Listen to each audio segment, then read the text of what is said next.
the reefs actually act as your first line of defense. They act as a wave breaker. So when you get those big waves, these big typhoons, monsoon, when they come through, the wave, a lot of that energy is absorbed by the reef. So if you lose that, you're going to end up losing coastline.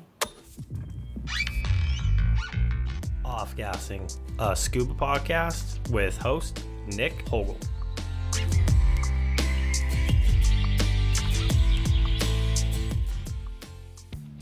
As we become certified to explore the underwater world, we have a chance to see the beauty within it.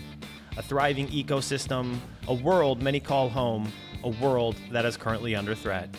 In this episode, I speak with Alvin Chelliah, the Chief Program Officer with Reef Check Malaysia. After earning his degree in marine science, he became a leading figure in Southeast Asia in the efforts to help address this growing concern.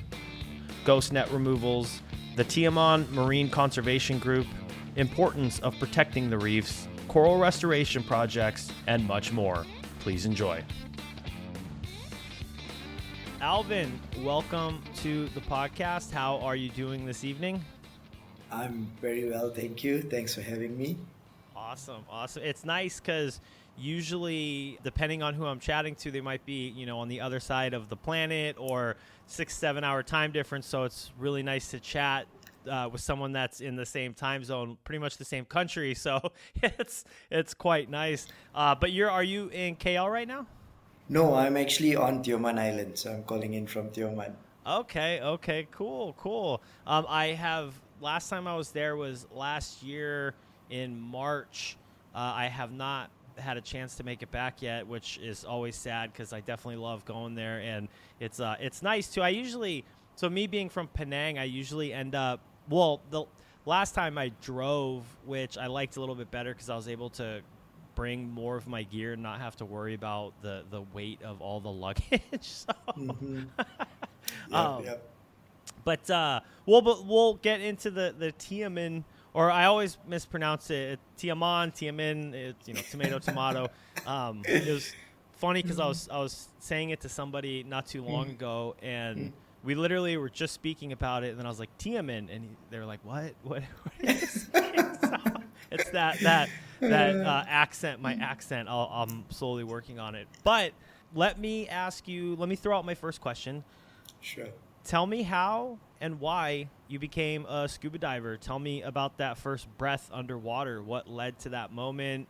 Was it amazing? Was it, I hate this? Was it, this is okay, I think I could do it again? Tell me all about it. Well, for me, I would say I was pretty lucky. I was introduced to scuba diving when I was still in high school, right? And we had gone, my family was, they really loved the outdoors. So we had visited Perhentian Island many times since I was probably around 11 years old.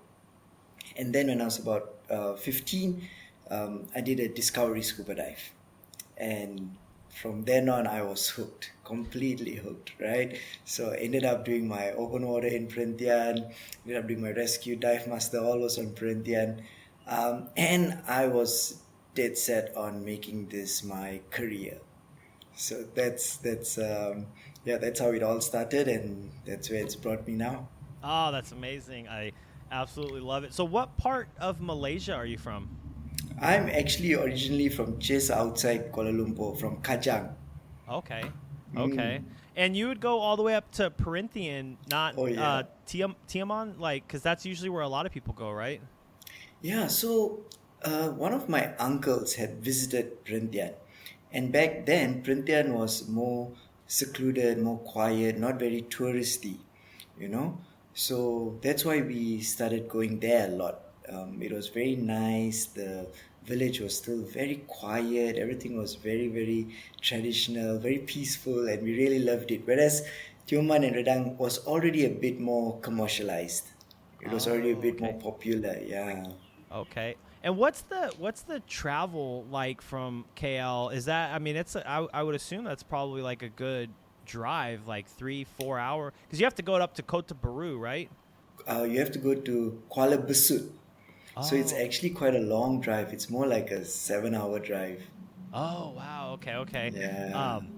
Yeah, even from me. So we did a trip to Kota Baru, and I know some people will kind of fly into there, right? And then Yes. travel. And so we actually drove from Penang to Kota Baru, and it's a beautiful drive, but a very long drive Yep. up and Yep. down the mountain through the rainforest. It was absolutely amazing. But and I keep telling myself I'm going to do the drive again, but we have not since we did the drive. And funny enough, too, it was during Chinese New Year, Oh so wow. the roads were just super busy. Probably not the Yeah. best time to travel, No, but definitely not. we had a good time though. It was really Mm. nice, and I'll definitely have to make it back there. So you started or you did your open water, and at that moment you kind of knew that this is something that you wanted to do. Can you tell me a little bit about the progression going from open water through advanced, and what level of diver are you currently? I'm an instructor. Okay, okay. Mm. So, can you tell me a little bit about the progression from open Sure. water through instructor, like the challenges? The was it all fun? Kind of where did it happen? So for me, right, I did my open water, and then I was like, look, I want to do this full time, right? And my parents were like, and I told them I want to be a dive instructor, and they said, no, you need to get a degree first. So that's when I was like, right, what's the closest thing? So I decided I'll do marine science. So I finished high school, I went to uni, started doing marine science, and when I got to uni, I did my degree in Sabah, in Kota Kinabalu. So I did my advanced there, Oh, okay, right? okay. Yeah, because we were already there, and I told my parents like, instead of giving me money for the next flight ticket back, just give me money for the advanced course, right? So I got my advance I'm sorted sure they there. were happy to hear that. Like, no, I don't want to see you. I want to do more scuba diving. Like, what? Don't you miss us? Um, but so I did my advance there, and that was amazing. I mean, diving in Peninsular Malaysia is nice, but Sabah can be very, very different and very nice as well. So then, after I finished my degree, I did my rescue, and I went back to the same place where I did my open water for my rescue on Perhentian Island. And I would say that was an intense course. I still feel that was one of the most demanding courses I did. But again, right, like one of the very fulfilling courses as Yeah. well. Oh, yeah. Yeah, and I did it with my uncle, so I had to like carry him out of the water and do all the skills on him, and he got to just drag me around because it's just my nephew, right? But that was really fun. And then just before I started working for Reef Check, I did my dive master. So I continued my studies after my degree. I worked in Aquaria KLCC as a diver for a while, and then I went and did my dive master just as I was finishing my masters. Oh, okay, okay. Yeah, before I Um, started working full time in Reef Check. Okay. Tell me a little Mm. bit about the process, like your uni process. So you went for marine science. How did you find that? Were there some challenging moments? Were there some, I'm sure there was some obviously amazing moments of learning and pushing yourself. Can you tell me a little bit about that experience? I truly enjoyed it, right? It was a very interesting course. Because it's marine science, you have to do marine biology, marine chemistry, and physical oceanography, right? The biology was really fun. That's the fun bit, right? That's what we see when we're diving. Yeah. The physical oceanography was good because it helped you make sense of everything you were seeing happening. It helps you make, understand waves better, tides, sediment movement. It helped put things into perspective. The chemistry, oh my goodness, that was hard, man. That was really hard. We had like organic marine chemistry, inorganic marine chemistry. So that was a bit challenging. But, in hindsight now, like with the work I do, it's still very, very useful because it helps you, again, put things together, how nutrient pollution can cause algae blooms and things like that. So, yeah, it was fun. But at the end of it, I was too shy or not confident enough to tell anyone I was a marine scientist Oh, because in 3 years you only get to touch a little bit on everything, and that's why I went to do my masters because I felt like it's great. I've got this, this foundation, but it wasn't enough. Many universities do offer like just a marine biology course. So for the whole degree, you're just doing the biology. Whereas because we had to do the bio, the chem, and the physical oceanography, it was a little bit of everything, right? And that's why I decided like, hey, I want to go and do a master so that I'll be a bit more confident to go out into the working world. So I'm just curious. So when you're finishing or when you were towards the end of that program, did you have an idea of what field you wanted to go in? Because since it kind of touches on different fields, I'm sure you can kind of go in a few different directions. Why did you choose the field that you're in, and what other were there other fields that you were looking at the time? So when I was coming towards the end of the degree program, I knew I wanted to be more on the biology part. I didn't want to be, working in a lab as a chemist. I didn't want to be too much on the physical oceanography part. I wanted to do something related to the biology. So my final year, the thesis project was also on the biology part of it, right? And basically at that point, I wasn't 100% sure. I just knew I wanted to be working in the field, on the ground. I didn't want a job in academia or in consultancy. I wanted to be on the ground. So initially I actually thought, well, I applied to work with the government, like the Department of Marine Parks back in the day. But when I was doing my masters, I was volunteering with Reef Check, and I saw the different activities they were running and what they were doing on the ground, and I thought like, hey, this is actually very nice. Like, this is something I'm passionate about. I like doing it. It's about protecting the reefs, which is what I want to be surrounded by all the time. And I was very lucky because they actually offered me a job as soon as I finished my masters. Oh, that's awesome. Yeah, so happened there was a vacancy, so they were like, "Hey, would you want to come work with us after you've handed in your thesis and things like that?" So yeah, so it just kind of fell into place, I would say. Okay, okay. Can you give me a little bit of a background? I know you were kind of explaining what Reef Check does. Can you give me a little bit of a background about Reef Check? I'm sure they're based out of many different places. Kind of how did it get started? What's their main initiatives, things like that. Sure. So Reef Check actually started in America by a marine scientist called Gregor Hodgson, and basically it came out of the need to be able to monitor reefs on a standard monitoring method. Because before 1996, people around the world, marine scientists around the world, were recording different data. Some were looking at fish, some were looking at coral cover, some were looking at invertebrates. So there wasn't something standard across the board to compare. Now, Gregor Hodgson, realizing this issue during the Coral Reef Symposium in 1993, he started working and designing a holistic method which looked at fish abundance, looked at substrate cover, looked at invertebrates, and looked at impacts. So 4 different kinds of data was being collected, and it was the first time ever that a survey method was designed specifically for citizen scientists. That means to be able to teach non-scientists, like your everyday scuba diver, on how to identify these different things and then go out and monitor these things, right? So it started off just as a monitoring method, and then surveys started being conducted around the world from 1997.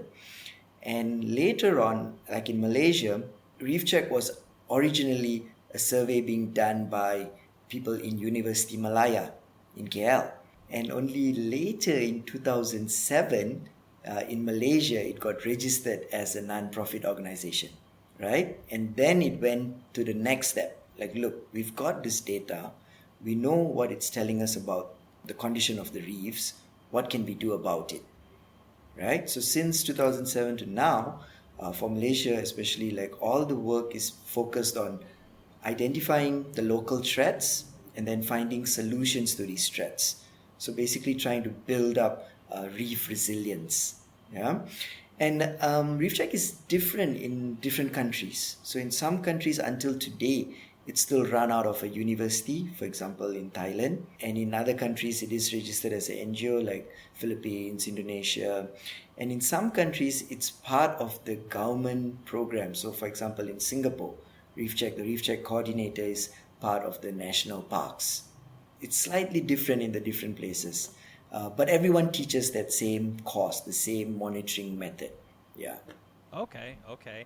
And I'm sure this is a question you get all the time, and I would hope that, most of the listeners know, but for people that don't, why is it so important to protect the reefs? Why is it so important to build up the resilience and make them to where they're thriving and not just bleaching or dying? Can you tell me why it's so important to protect the reefs? So, reefs, I would say they are the most biodiverse ecosystem in the sea, in our oceans, right? So, they sustain up to 30% of all marine life. But you only find them in less than 1% of our oceans. Okay, so it's very limited where you can find them, but in that limited area, they are able to support a high number of biodiversity. So if you lose the reefs, you would lose all these animals that depend on the reef as well. Now, this just isn't about the beautiful fish that we see when we go diving, right? Because a lot of people will be like, yeah, okay, so you can't see Nemo. What's the big deal? And I'm like, well, no, not really, because it's a big issue when it comes to food security as well. Many people don't realize a lot of fish depend on the reef to complete their life cycle. So even if we're not seeing them as an adult on the reef, they still need the reef. If you'd remove the reef, they wouldn't be able to complete their life cycle. It's either they are spawning on the reef or their fry is growing up on the reef before they move out. Yeah. And in places like Malaysia and Southeast Asia, right, we are still heavily dependent on seafood as our main source of protein. So we're talking nutrition, we're talking food security. Now, that's just us, right, for the humans. Well, also for humans, coastal protection. Something that people don't realize a lot is whenever you say erosion, beach erosion, coastal erosion, people always think mangroves. But the reefs actually act as your first line of defense. They act as a wave breaker. So when you get those big waves, these big typhoons, monsoon, when they come through, the wave, a lot of that energy is absorbed by the reef. So if you lose that, you're going to end up losing coastline. And earlier, I said resilience, building resilience. Now, the big push to build resilience is basically because the biggest impacts reefs are facing right now is climate change, right? It's climate change, it's ocean acidification, but there's very little you can do on the ground to combat that. But what you can do is address sewage pollution. You can address anchor damage. You can address fish feeding. Remove all these unnecessary little local impacts so that when the climate change impact, for example, like a bleaching event comes true, the reef only has to recover from one impact, right? It's the same, like for example, let's take you and me, right? You exercise, you don't smoke, you don't drink, you sleep properly. Like me, I don't exercise, I smoke too much, I drink too much, for example, right? If we both got dengue, for example, you would probably heal much better than me. Yeah, so that's the whole concept of resilience. You remove all these local threats so that when the main one comes through, the reefs have a higher chance of recovery. As far as the local threats, how big of a threat is it? I'm sure different areas offer different threats. If you go to one area, probably overfishing might have a higher impact than if you go to another area, it might be more pollution. Is there target areas throughout Southeast Asia that you try to or the group tries to focus on to say, hey, we need to get here and try to provide more education to the local population to not continue on with these impacts? You're right. You're definitely right on that, because we know this area in the world, especially have you heard of the Coral Triangle before? Yes. Yes, right. So this area has got the world's most richest diversity in coral fish That's and in why I coral moved here. species. All right. So you see, right? Yeah. But it is also the place that is facing some of the greatest threats, local threats to coral reefs. Now, for example, in Malaysia, in Borneo, our biggest challenge is still dynamite fishing. Oh, wow. Okay. Yeah, which is very sadly still occurring, right? It's illegal. It's very illegal. The fines are high. You get jail time, you get fines, but it still happens. In Peninsular Malaysia, it's basically development, right? It's Oh, okay. coastal development and it's on development on the islands for tourism, which are the biggest threats. For example, a couple of years ago, they wanted to build a landing strip for a new airport on 2.5 kilometers of pristine coral reef in Tioman Island, so that they could bring in 1 million tourists to Tioman, right? So this is the biggest threats we're seeing for Malaysia right now. That got canceled, right? It didn't go through. Yeah, that got cancelled. Yeah, we fought it very, very viciously. I mean, it was such a crazy idea. It was just totally out of this world. It wasn't something the island needed. It wasn't something the island could sustain, could support 1 million tourists. Like, we run out of water during the hot season. How right now with 250 tourists visiting, like how can you bring in 1 million tourists, right? So it was very far-fetched, but unfortunately sometimes the powers to be, or sometimes businessmen, they don't think the same way we do, right? And yeah, somebody thought it would be a good idea. How are you pushing back against it? Is it just signatures on papers? Are you going to meetings and speaking up on behalf of not or letting them not do it? So we work very closely with the government, with the different government agencies. A lot of our data that we collect and all, we provide it to these government agencies so that they can make informed decisions like this. But for a project like that airport, something that is required by law is an environmental impact assessment. So we took part in that, where we went through the EIA report, we went through the facts, we gave our point of view on why the project itself would be very, very detrimental, but also why the mitigation steps that they had put in place would not work, would not be sufficient, would not be able to mitigate the impact at all, in fact, right? And this is something that we were feeding back to the Department of Environment, and unless they sign off on it, the project will not be approved. So we were able to convince them, and many people, other people as well, right, did send in information on why the EIA was not going to be something doable, and in the end, the Department of Environment cancelled it. Oh, okay. That's good. Good on them. Because do you find working with the government, is it do you find pushback a lot, or are they for the cause, kind of against the cause, or are they just reading the facts and making decisions based on that? It's tricky. It depends on which department you're talking to, right? So, for example, the Department of Environment, their job is to protect the environment. The Department of Fisheries, their job is to manage the marine protected area. So, people like this, they were way more willing to listen to us and were on, can I say, our side. But then you've got like the Ministry of Tourism, who thinks numbers, whose their KPI is more tourists every year. Doesn't matter whether it's quality, they're still going for quantity. Yeah. You Yeah. know, then we've got problems like the state government or the federal government, because it's very different. If you imagine Tioman, the waters is protected by the federal government under the Department of Fisheries Act, but the land is under the state government. So the impacts that are happening on land, for example, if you are dumping wastewater or chemicals into the river, which is going to flow out into the from the river to the sea, to the reef, the state's like, well, that's on land, so the federal can't tell them what to do. You Ah, know what I yeah, mean? yeah. So it gets very complicated because jurisdiction, who has which jurisdiction, So it was tricky. For example, like the airport thing, we failed to convince the state government. They were not listening, But thankfully, a project such as this, it needed the federal government approval as well, and they said no. Is there any sort of waiting period? Like, do you think it could happen again in the future, or is it something like, okay, they said no, it's done, move on to the next project?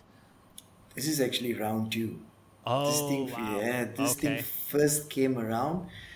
I want to say 2008, 2009, and then it died and went away, and then it came back, and now it's gone away again. But I am pretty confident it would not come back, right? Okay. Especially because the second time around, it was amazing to see how much support we got. A lot of divers, a lot of the local public, a lot of different academics, government agencies. There was a lot of pushback. And again, with social media and all these days, it's much more easier to get a consensus or get a feel of what the general public is thinking. And there was a lot of outcry. A lot of people were very upset when they first heard about that plans. So seeing how unpopular it was, I do not think it will come back Oh, anytime soon. that's amazing. And that is true, the power of social media. And obviously social media is a double-edged sword, right? It could go True. either way, but when it works for the good, it definitely is a thing of beauty to get many people to rally behind it. And I apologize, I don't know, I don't think I had asked this, but what exactly is your position currently at Reef Check? Currently, I'm the chief program officer. It's just a fancy term. We're all slaves. Reef Check is a very, very, on the ground organization. No real hierarchy. Everybody just does everything. So tell me a little bit about like your day to day. What do are you sitting behind of a computer? Are you out in the field? Like what's your typical day working for Reef Check? So my current post is I'm kind of overseeing the different locations. So Reef Check, we've got the main office in KL, where it's basically, like the CEO, the fundraiser, comms, accounts person. But then on site, we've got an office in Redang. We've got an office to Redang to take care of Terengganu, an office in Mersing to take care of Johor, and then an office in Tioman for Pahang, an office in KK, and an office in Sempurna. We also have one colleague on Mantanani Island in Sabah. So I oversee the different locations to make sure that all the programs are running okay, if anyone has any issue. I'm one of the more older staff in Reef Check, been around since 2011. So, done those mistakes, learned the hard way. So just trying to help the newer colleagues not repeat the same mistakes, right? But I still wanted to be on Tioman. Boss wants me back in KL, but not why I got into this, right? So I still dive, thankfully. So for example, today morning we were out taking a ghost net. So we've got wet days and dry days, yeah? So the dry days are basically teaching in the schools. On the island, there's primary school, secondary school, or it's either doing work with the communities, it's doing waste management, it's doing responsible tourism. We audit hotels and see, we try to get them to follow responsible tourism practices. We do the same for dive shops. We promote green fins, so we audit the dive shops to see if they follow environmentally friendly practices. And then wet days are basically ghost net removals, reef check surveys, bleaching surveys, crown of thorns, reef rehabilitation, putting in mooring lines, whatever it is, right? So it's basically split like that, I would say. Okay. And this is a random question about Tioman because I am always super fascinated when I see it out. And if you don't know much about it, then you don't have to tell me. And this is off the topic of scuba diving. But there's that area in Tioman with the trees and those massive big bats. Do you know what I'm talking? What? Yeah. So those are just are those indigenous to Tioman? Like, are they all over Malaysia? Can like those things are huge. They're kind of scary looking because you can see them right in the day, and I'm just like, dude, usually bats are in a cave, just in the darkness somewhere. And these things are just, and then there's like a camping site underneath it or something like that. Yeah. And I was like, dude, this is crazy. They are such a menace, I tell you, because they change roost every couple of years, right? So when they live together like that, we call it a roost. and they move around. So they used to be down near Cabana, if you know Turkey, near the marina. They used to be down there, and then they moved further, just a little bit further up towards the marine park. I even put we worked with another NGO, Rimba, and we put this big signboard about information about these fruit bats, everything beautiful. And then, like in a couple of weeks, they moved. They moved to this campsite where these guys had done so much work to clean up that place and make it like a public campsite. So those are actually fruit bats, right? Okay, okay. They are also commonly called flying foxes. Because they're the size of foxes. Because their face look a bit like a fox. They got like the ears that point up, like a dog with a Yeah. dog's mouth. Yeah, yeah. So they used to be way more common on the mainland, but sadly they were hunted. People believed in traditional medicine and stuff like that. So we've lost them in most parts of the country. So they're highly protected. They're an endangered species.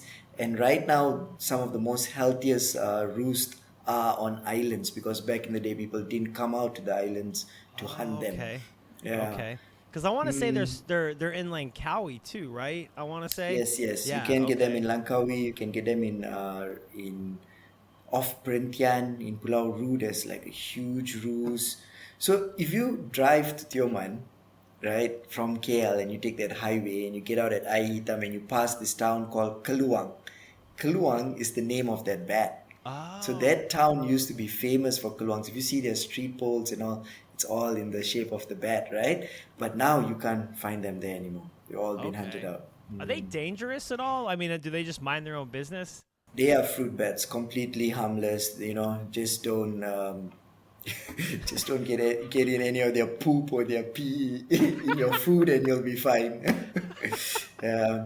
Their bodily fluids are a bit toxic, right? So their blood. Yeah, I know, right? This conversation just took a sharp turn, but Yeah, no, I know. Well, it's so funny because I every time I would drive past it, I'm just like, man, those things are so huge. Like, because I think of bats, I think of like just little tiny yeah. rat-sized things, and these things are like the size of little dogs. So, and so back to the diving. Where are you based out of? Like, do you work closely with the dive shop out of there, or do you kind of work with different dive shops? We work with different dive shops. We have an office in Teke, but we work with all the especially the greenfin dive shops on the island. So, for example, if we were doing work in Juara, we would just get tanks and boats from the guys in Juara, or if it was from another village. So, for example, today the net that we went down to get, it was somebody from B&J who reported the net to us. So they jumped on the boat with us, and we went out to go look for the net. We don't own our own tanks and boats and stuff like that, so we just get it from the shop that's closest to where we're going to be working. Oh, okay, that's awesome. Yeah, and it's nice. I think Tioman's very nice that way. Like the dive community here is quite strong. Like people are quite close to each other. It's very nice atmosphere, I would say. Yeah, cool. And as far as ghost nets, obviously I know they're a problem all over the world. How big of a problem is it throughout Malaysia and then on Tioman in general? Tioman or Tioman? Tioman, right? Not Min. Tioman. Yeah, Tioman. Yeah. Tomato. But I always say Tioman for some reason. So yeah, Tioman. I don't know. So nets is a problem, sadly. It is a problem. A lot of the nets we are finding here are not from the island, right? These are basically your fishing fleets that are fishing outside the marine park, or even just outside the EEZ, our economic exclusive zone, because Tioman's very close to the international border. And we know this is for sure because we've done audits on the waste that washes up on shore, and we can find food packaging, shampoo, soap, all kinds of packaging that come from countries like Thailand, Vietnam, China. Oh, wow.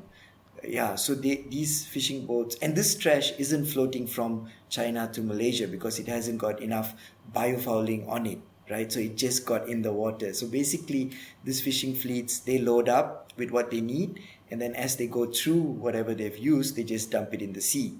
And if the winds are blowing right, it will land up on Tioman. And similarly with the nets, when they are done with the net, when it's too old, when they don't want it anymore, they dump it. And it's not just the foreign fleets, it's the Malaysian fleets as well, right? I'm not going to try to blame it all on, yeah. So, Everybody's at fault. yeah, Yeah. yeah, because it is costly to dispose of your net. If you're a fisherman, imagine you come back to port, you then have to get a truck, you have to put the nets on that truck, you have to take it to a landfill, and then you would have to pay the landfill to dispose of those nets. Alternatively, you can kick it off the edge of your boat and never have to worry about it again. So that's the issue we get. Mainly it's nets that are being dumped. Once in a while we do get nets that are caught on the reef, which is put down by illegal fishermen, right? But I would say the majority, the big ones especially, it's being dumped. Okay. Yeah. And is there any type of communication with these fishing boats to try to educate them more, or is it something that they just, they're like, hey, yeah, it is what it is, we can't do anything about it? Is there any line of communication to try to get them to better their practices? Yeah, we are. It's something we have been doing for some time now. And basically, what we're trying to do is create a value for the used nets. So, we've been talking to different plastic recycling factories, been talking to different people. If we can create enough value for these used nets, then they would definitely bring it back and sell it. It's like aluminium cans, right?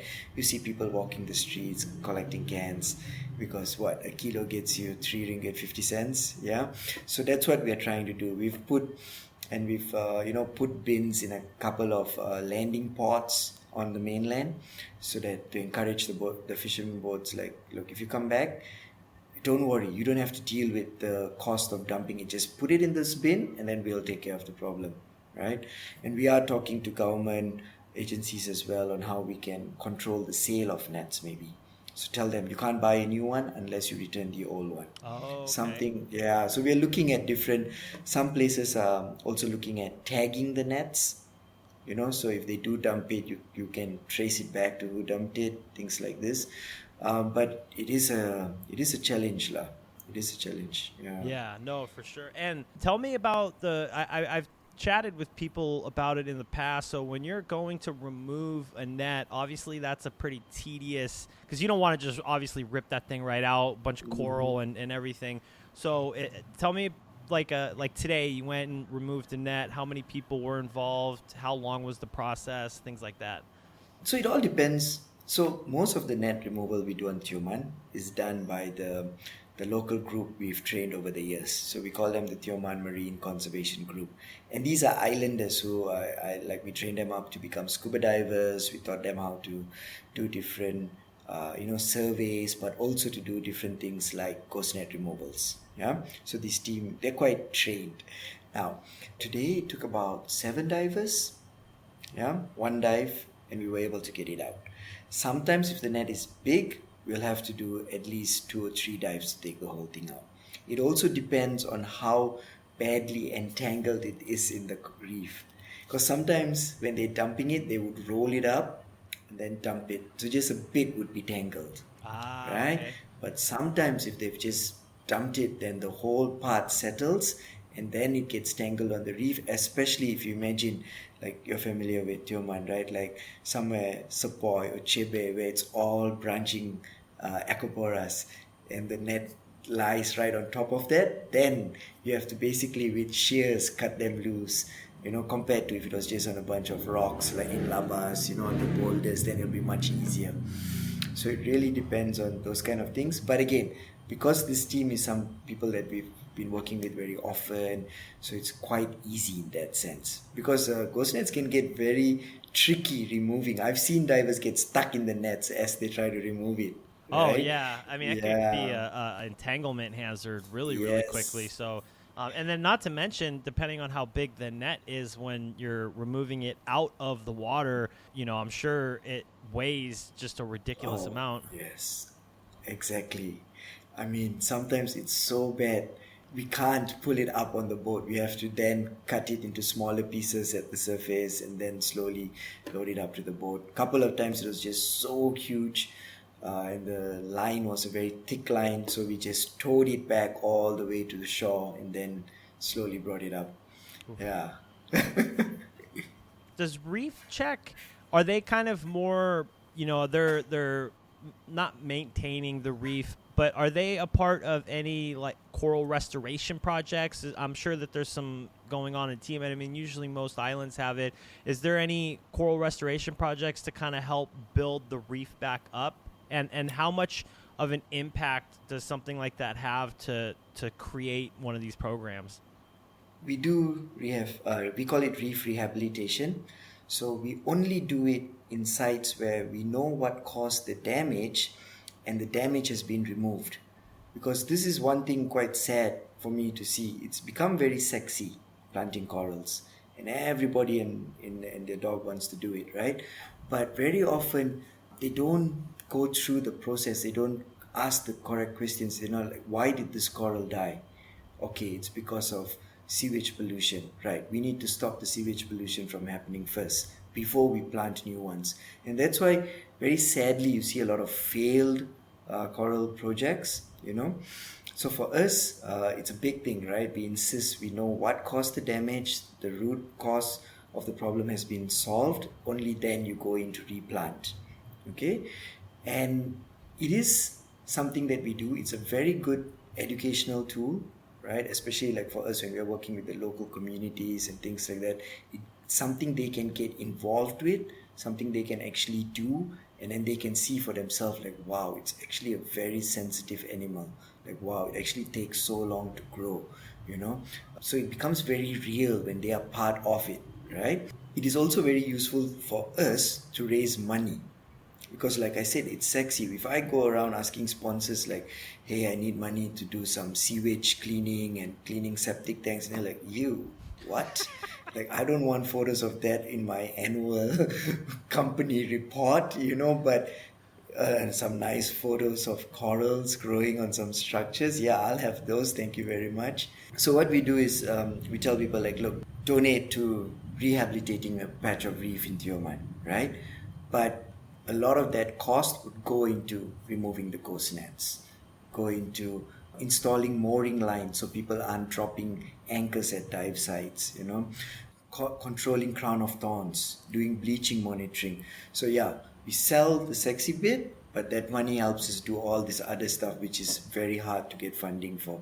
Yeah. Yeah. Yeah. No, and it is funny that you mentioned that because I definitely have noticed, and I think, I mean, I don't know how many other people notice it, but it is kind of become this influencer type thing like, hey, we're going to go, start a coral project. And I always kind of wonder, how much of an impact it's having if they're doing it the correct way. As a person, just say a diver wants to go out and be a part of a coral project, what are some things that you can look for to know that it is a good one and not just the fad of the week? That's a very good question. I would say whoever they are going to approach, if let's say they know of person A doing this on island B, ask person A, right, about how long they've been doing it. Do they have any reports? Do they have any monitoring updates, Because that would be a very clear sign. If someone could show you like, yes, we started doing this project at this year, this is our reports, this is the progress, blah, blah, blah, they're doing it right, If someone's just like, oh, no, progress, okay, I show you photo. You know what I mean? Then, yeah, that's something to be worried about. And if you're listening in and you're a diver, you're interested, we just published a book, I think in 2023, like guidelines on reef rehabilitation. So have a look at that, right? It's on our website, it's free for everybody. And our aim, again, is to help those that are interested, right? Like any dive shop, anybody that's interested, we always say, like, have a read, go through these guidelines. It gives you all the basics, it tells you what you need to think about, and that would be somewhere to start from. Because I know a lot of people, they see a nice, sexy looking project in Florida with this nice Christmas tree work, design, and then they're like, right, let's do this in Tioman, where you get hit by monsoon winds and like 2 meter waves, right? That'll definitely work. You know what I mean? So it's sometimes the intentions are good, but yeah, they don't know where to start, and sometimes you can't blame them, right? So yeah, so I would say start by that, right? You can check out the book on our website, but then after that, if you're going to go do it with somebody, ask them for their records, their past year records, and that will be able to tell you whether they're doing this seriously or if it's just something they're playing around with. I get really stressed up with this. I don't know if you saw this recently. I will not name who exactly, but somebody has posted they're looking for divers to do like a Malaysian book of records for most number of corals planted. And I hate these kind of projects because planting is the easy bit. After that, you need to go in, you need to spend hours cleaning those structures, monitoring it, removing the sponges, removing the acidians, the algae, which will all grow faster than the coral, right? But people don't realize that. They think it's like go in one weekend, plant the corals, all right, live long and prosper. It's like, no, it's not going to work like that. Sorry, the Star Trek reference. I'm literally a huge Star Trek fan. Okay. That's super funny. It's actually a podcast I'm listening to right now. Is a Star Trek podcast because that's super funny. No, and because I do wonder about that because I know I've heard about you have these conservation projects that are out there. Come in and pay us and we'll teach you about conservation and some of them are, I don't want to say a sham, but they're kind of just, they're more in it for the money and promoting rather than actually helping. So it is kind of tough sometimes as a diver coming in where you don't know much and you have good intentions, you want to go out and help, but then like you're saying, it's like, oh, I just went and planted 300 pieces of coral and then you come back a week later and everything's just wiped out, right? So, and I'm sure some of it is inevitable, like you can't help it, but I always kind of wonder that because it's definitely things that you see, the bad side of social media, right? Like, oh, let's promote this and get 50,000 views so we can promote the business and oh, that coral, oh, that coral's long gone. It's dead. And, True. Yeah, so it's interesting. Is there any type of organization that coral restoration project can be a part of to where, like if you're, going to the grocery store, it has like a stamp, well, in the States, like this is USDA or, this is certified to be this, so it had to meet so many regulations. Is there anything like that for coral restoration projects? Not really. Not yet. Yeah. I know this is something people have talked about. Yeah. They're kind of thinking along these lines. I would say, for example, like if you're in Malaysia, one example would be if that organization that you're going to be working with, right, if they've got permits from the government, so they're doing things properly because then you'll have to be sending in reports to the government every quarter, so that's one way to do it. But internationally right now we do not have that. Okay. But you're right to say that there are a lot of divers who want to do something or want to help, and again, even for Reef Check, we monitor around 330 sites around Malaysia every year, and there is no way we would be able to do it if it wasn't for these volunteer divers. Okay, because we've only got 20 staff for the whole country. Yeah, and one survey needs 5 people. So to do over 300 sites, we are very dependent on our volunteers. And a lot of them, they not only invest their money and time to do the course, to learn how to do the surveys, then when they come on the surveys, they're covering their own accommodation. Like we only pay for the diving, for the survey, and they are covering all that other costs as well. So yes, it is very good to see divers interested. It is very nice to see divers that are concerned and want to give back. And again, I think that was one of the big reasons we came up with that book, was like, right, you guys are interested, have a read, and once you know that, you'll have that enough minimum knowledge for you to then question whoever you're potentially going to work with to see if they've got everything in line. Yeah.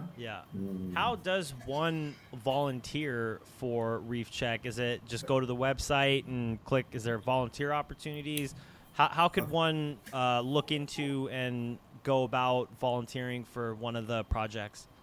Okay, so mainly we use the volunteers for the surveys, and basically before you can join a survey, you have to go through the Eco Diver course, right? So that teaches you how to identify the fish, the invertebrates, the substrate, and the impacts that you would be recording during the survey.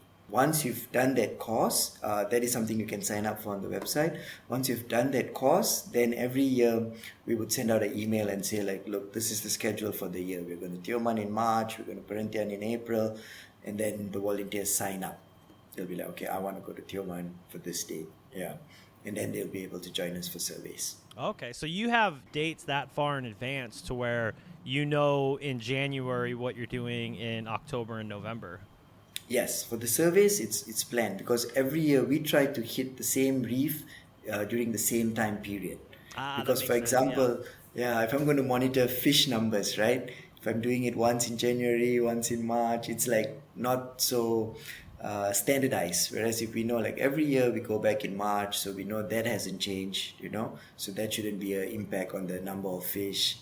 And then the hard question, where do you see it going? Is it on a decline? Is it on incline?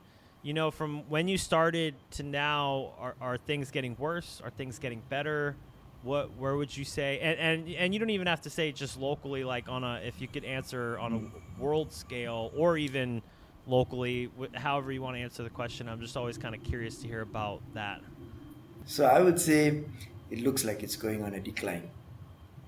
Right? It's sad to say, but it's very true. And it seems like a lot of governments still don't realize the importance of reefs, policies. I mean, look at Trump, right? He still doesn't believe in climate change. Yeah. So that's a whole nother podcast for exactly. Yeah, that man is yeah. But you see, his recent actions had a big impact on a lot of coral conservation work in this region because a lot of them were getting US aid, which has all come to a stop. But yeah, I mean, globally it is looking very scary. If nothing else, it'll just be from the bleaching events. So we had like one big bleaching event back in 1998, right? And then we had one in 2010. So big difference. And then one was like 2016, 2017. And then now again last year. So it's becoming closer and closer, these events. But also the intensity, like the bleaching last year was drastic. Malaysia, Australia, Maldives, Philippines, Indonesia, we got hit bad, in places like Redang, Terengganu, Perhentian, Lang Tengah, about 60, 70, 80% of their reefs bleached. In some places, less than half of that recovered.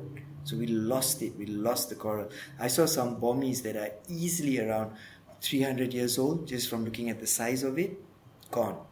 Oh. Right? So that's very, very sad. The other thing is storms and hurricanes. Their intensity and frequency is becoming more and more these days. We used to get one bad monsoon and then maybe 7-8 years nothing before another one. But lately it's chaotic. This year, the weather on the East Coast, we didn't have food coming into Tioman for the last week, I think, because of bad weather. Oh, wow. Yeah, correct. And this is what, April? Yeah. This is not normal. Tioman usually opens February after Chinese New Year, Cap Gome, right? And then everybody's back on business. But this year, the weather, how many times they've had to cancel the ferries because of bad weather? And it's something we are seeing, sadly, around the world. So yeah, the decline is very true. But the follow-up question many people ask me then, like, why still do it, Why do you still do this? And I'm like, well, what's the option? Sit back and say, oh, well, it's all going to shit, so... like, I can't be... I still... Yeah, I mean, I'm not that jaded yet. maybe in another 10 years, right? No, I mean, that's amazing, though, because it to have... obviously a realistic point of view like that, but still fight the good fight is absolutely commendable. That's absolutely amazing. So, and I would think, and I'm not sure, because I sometimes I feel not jaded or skewed by my information because, I feel like I've been a part of scuba dive, the not necessarily the industry, but the industry. I've been scuba diving for quite a while. So I'm like, okay, am I seeing certain things because I'm surrounding myself by more scuba divers? Do you see more people wanting to help and wanting to make a change? Like, are when you're going out and speaking to people, is the reception better? Are the numbers getting higher? And I hope that they are. So is it, what are your thoughts on that? Oh, definitely. I think it's definitely improving. You know, a lot of people are more aware of these issues nowadays. A lot of younger divers want to do something, want to get involved in helping out. It's not just like, oh, I want to go down, look for all the nudibranchs and take lots of photos.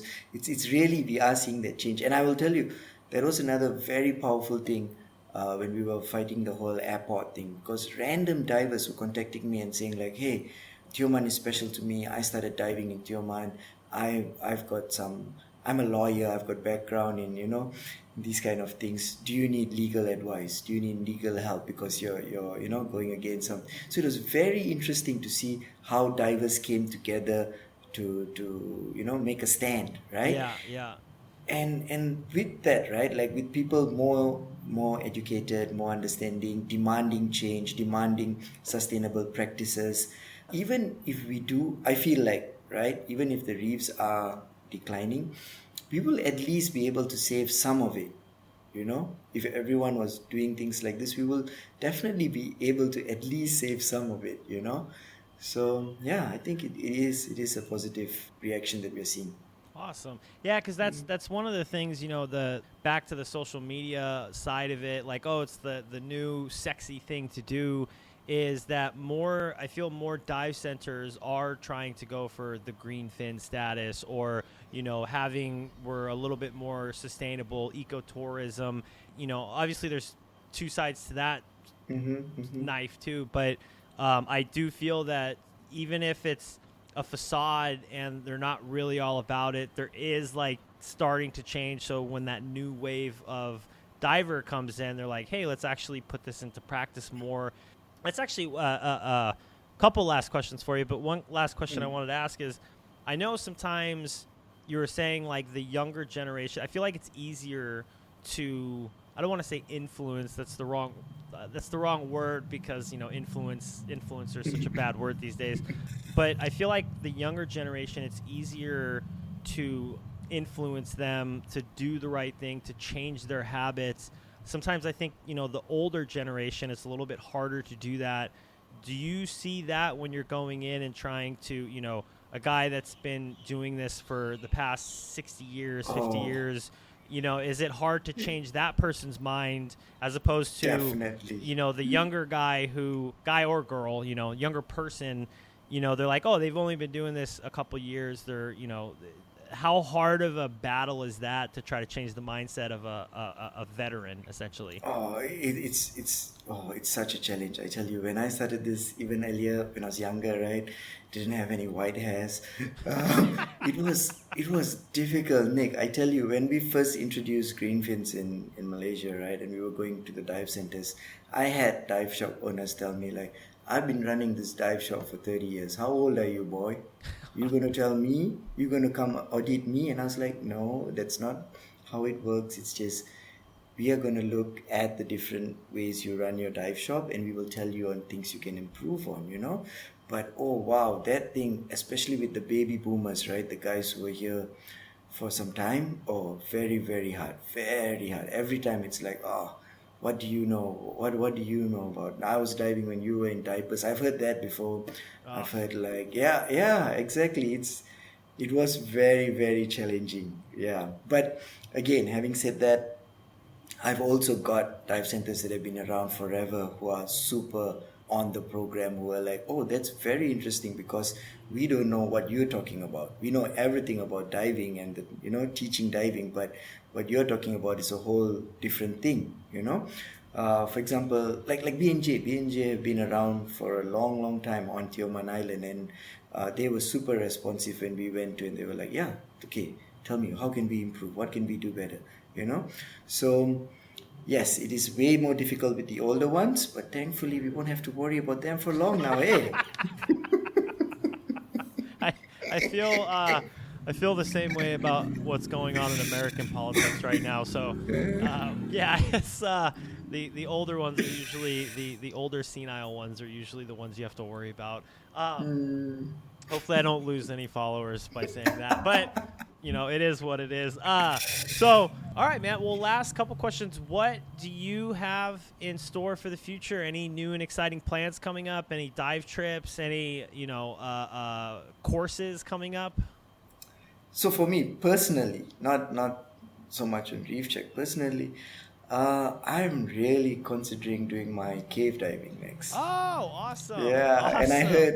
and I heard your podcast on it, and I've been talking a lot to some other friends who have done the course in Thailand, and yeah, I did my Deco 50, enjoyed it a lot, and I did that because I wanted to explore the deeper reefs, especially Yeah. like in places like Tioman where you've got deeper reefs, and then last year we went to Tulamben and did some deeper dives, and they had beautiful reefs at depth. So Oh. nice to see something so different. Yeah. Right, after years and years of studying the shallow reefs, it's very nice to see something different. Cooler right? down there too, temperature wise.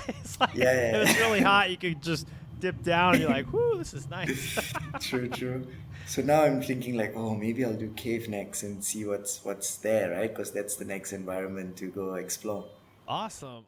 Well, if you need any recommendations, I definitely feel like I have some good recommendations. And there's Alright. quite a few people out in this part of the world that are doing it now. Some really respectable, really really good people. And then my last question for you, I usually try to end on some sort of advice question. And we kind of touched on it throughout the episode.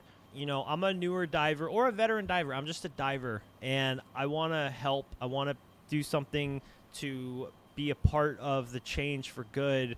What is the best piece of advice that you could give to that person who is kind of at the beginning of their conservation outlook, career, whatever you want to call it, and they want to go out and make a difference? What's the best piece of advice you could give? I would say just get in touch with an NGO near you, right? Or to the location where you're planning to visit for some dives. If you're doing a dive trip, just get in touch with them and say like, hey, I'll be diving on this location from this date to this date. I can spend a couple of days after that helping you with what you need to do, right? And we always need extra hands in the water, right? So, and we'll definitely have something for you no matter your experience level. We'll be able to find something suitable based on your level. Just feel free. I think the big issue is a lot of people are shy to reach out. They feel like, oh, what do I have to offer? But no, if you're a certified scuba diver, there's definitely something we can get you to do. Awesome. And I was going to say the first step would be to go to Reef Check. Is it reefcheck.com? Is it .org? .org. Okay. .org, and then the Malaysia one is .org.my. Okay. Yeah, go up there, sign up for that course, and what Eco Diver course, and and that's the first step, and then maybe it'll be a little bit easier for them to have the confidence to reach out and start making a difference. Yeah, definitely. Awesome. Well, Alvin, I absolutely appreciate you coming onto the podcast today. I'm glad we were able to make it. I know we rescheduled, so I appreciate your patience. And, man, I appreciate it. This has been awesome. Thank you so much. No problem. I enjoyed it as well. Thanks for having me.